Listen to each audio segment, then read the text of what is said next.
I'm currently in the middle of watching the tape from the Denver Broncos preseason game against the Indianapolis Colts, and I've gotten through the starters already.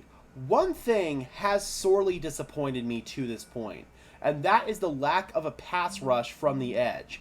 The Broncos' edge rushers really did disappoint outside of Baron Browning in that game. I thought Browning did look good, and I will say that Jonah Ellis looked good, but it was against backups, so I don't know how much Jonah Ellis's game will be able to translate against high-level tackles in the NFL.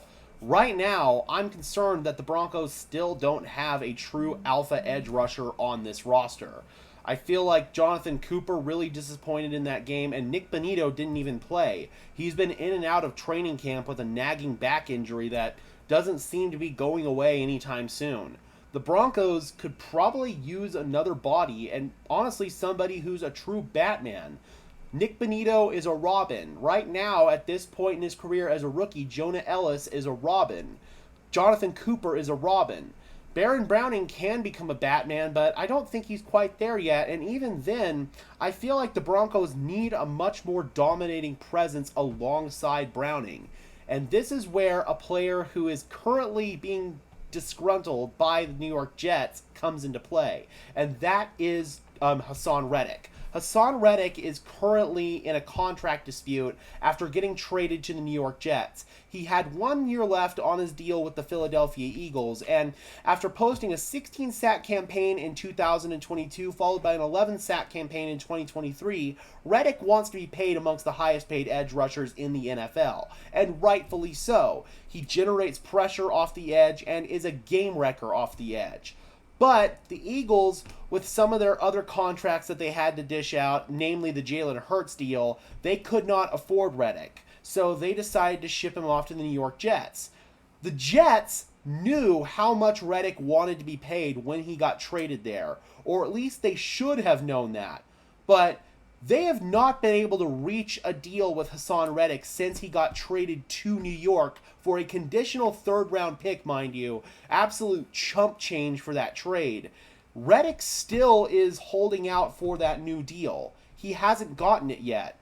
The Jets are being stubborn about this. And anytime you see a player traded away from their old team because they want a new contract, right after the trade happens, you see the contract extension happen.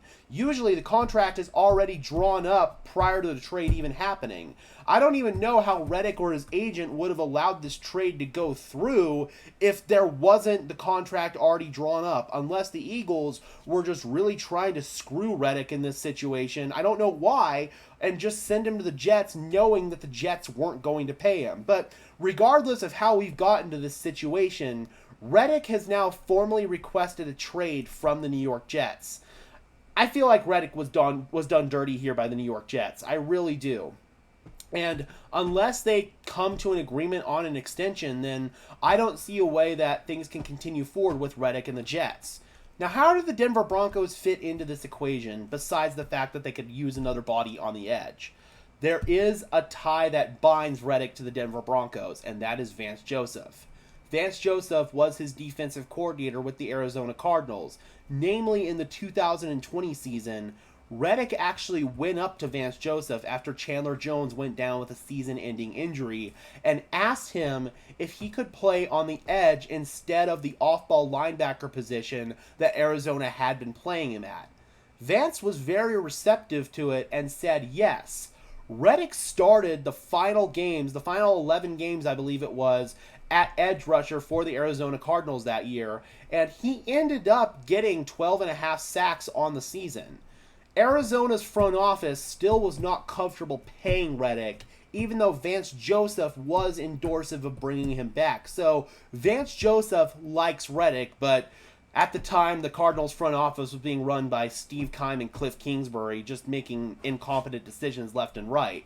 Reddick goes on, signs a one-year prove-it deal with the Carolina Panthers. He has 11 sacks in 2021, then parlays that into a three-year deal with the Philadelphia Eagles. He played out 2 years of that deal, recording 16 sacks in 22 and 11 sacks in 23, and now Reddick again wants to be up there amongst the highest-paid edge rushers in the NFL. Like I said earlier, rightfully so. The Broncos don't exactly have cap space for 2024, but they do have rich owners who can manipulate the cap via signing bonuses. Reddick's current cap hit with the New York Jets is at, I believe, $20 million. But if the Broncos were to trade for him and then extend him, they could kick that cap hit as well as his cap hit for future years into those future years. In 2025, I believe they're still going to have about $80 million in available cap space after the Quinn Miners extension, and there will still be some left over even after PS2 gets his bag.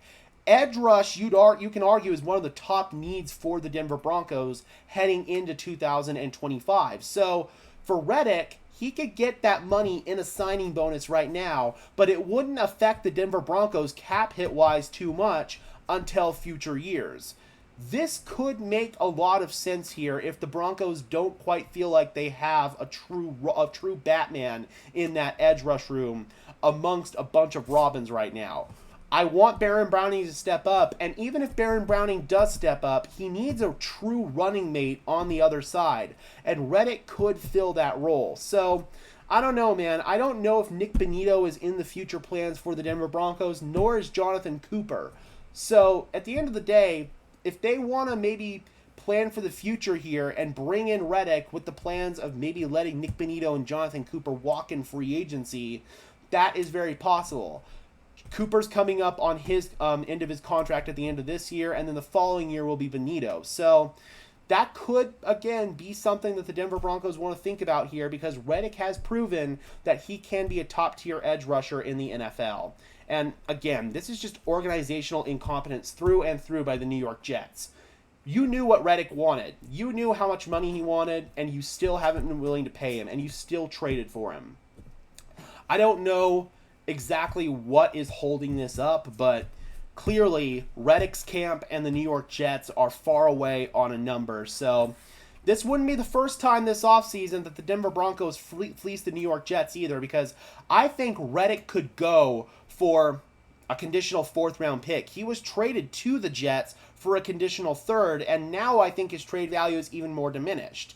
Obviously, the Broncos fleeced the Jets earlier this offseason by getting John Franklin Myers for a 2026 conditional 6th round pick.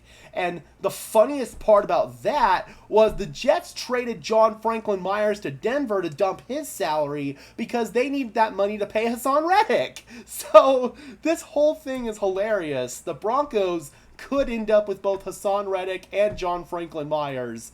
And you know Sean Payton would love that, given his recent dispute with the New York Jets organization. All right, Broncos country, how would you guys feel if the Denver Broncos were to bring in Haason Reddick via trade?